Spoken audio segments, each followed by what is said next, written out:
আমরা ইন্ডিয়ান ভক্তরা বিশ্বাস করতাম যে ইন্ডিয়া জিতবে, শেষ বল পর্যন্ত অপেক্ষা করেছি এবং সেই বল আমরা পেয়েছি। ইন্ডিয়া জিতেছে, ইন্ডিয়া জয় রোহিত শর্মা, ইন্ডিয়া। আমরা বেহায়া বা লজ্জাহীনের মতো আমরা অন্য দেশের জয় দেখে আমরা উচ্ছ্বাস করি, কিন্তু এটা কত আর কত জয় সেটা করব। বাংলাদেশ যদি জেতে সেই জেতায় উচ্ছ্বাস, আর ইন্ডিয়া যদি হারে সেই হারায় উচ্ছ্বাস। বাংলাদেশের প্লেয়াররা, বাংলাদেশের এখানে 100%-এর মধ্যে 80%ই সাউথ আফ্রিকার সাপোর্টার ছিল। সাউথ আফ্রিকার সাপোর্টার না, এরা হচ্ছে ইন্ডিয়ার বিরোধী দল। তো যে ভুয়া ভুয়া চিৎকার হয়েছে, আসলে বাংলাদেশে যে এখনো রাজাকার ভাই বেঁচে আছে এর উৎকৃষ্ট প্রমাণ আজকে দেখা গেছে ভাই।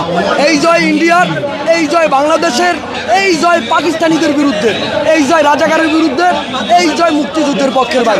অবশ্যই আমি ধন্যবাদ জানাবো ইন্ডিয়ার এত সেরা ব্যাটসম্যান বিরাট কোহলিকে। আমরা বাঙালি, আমাদের পার্শ্ববর্তী দেশ ইন্ডিয়া আমাদের মুক্তিযুদ্ধে হেল্প করেছে। আজকে এই টিএসসিতে আমি ইন্ডিয়া সাপোর্ট করে ইন্ডিয়াকে জেতাইলাম। আমার চাওয়ার একটাই ছিল যে বাংলাদেশ সেমিফাইনাল খেলুক। আমার আর্জেন্টিনা বিশ্বকাপ জিতছে, কোপা জিতছে, বরিশাল জিতছে ভাই, মুম্বাই ইন্ডিয়া জিতছে। শুধুমাত্র একটা বাংলাদেশের কাপ দেখা বাকি। বাংলাদেশের মৃত্যুর আগে যদি আমি একটা বাংলাদেশের কাপ দেখতে পারি আমার জীবন ধন্য। আর কিছু আমার চাওয়া পাওয়ার নাই ভাই। তুই আবার দেখছেন মাথা নষ্ট খেলা কম থেকে কমে নিয়ে গেছে, এটা খেলা বাংলাদেশের শেখা উচিত এখান থেকে কীভাবে খেলতে হবে, এইরকম পর্যায়ে এসে কীভাবে খেলতে হবে অবশ্যই দেখতে হবে। আমাদের ক্রিকেট দলে যারা আছে তাদের থেকে জবাব দিয়ে নেওয়া যে আমরা আসলে দর্শকরা বারবার আপনাদের থেকে আশা নিয়ে বসে থেকে একরকম চাকা খাচ্ছি। কিন্তু ইন্ডিয়ার মানুষজন আমাদের দেশের নাম জানে, চিনে। আমি ইন্ডিয়ার পক্ষে যেমন কি আমি কি মার্চে মাছির দরদ বেশি দেখাবো ভাই? বিরাট কোহলির মতো ব্যাটিং দেখাতে হবে, পিচের টিকে থেকে খেলতে হবে এদেরকে। বাংলাদেশ কি করে?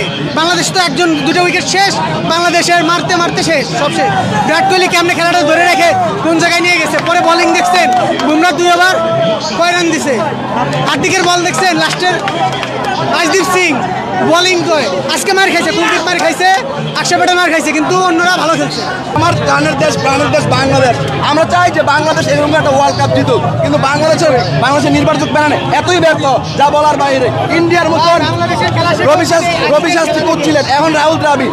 বাংলাদেশে সালাউদ্দিনকে কোচ দরকার, আফতাবে কোচ দরকার, আশরাফুলকে কোচ দরকার, তাহলে এইভাবে বাংলাদেশ একটা সময় বিশ্বকাপ জিতবে। আফ্রিকা না হলেও তারা জানতো যে তারা ইন্ডিয়া তাদের একটাই সাউন্ড বা একটাই রিউমার, তারা 12 জন নিয়ে খেলে। কিন্তু এই রিউমারটা আসলে বারবার সঠিক না।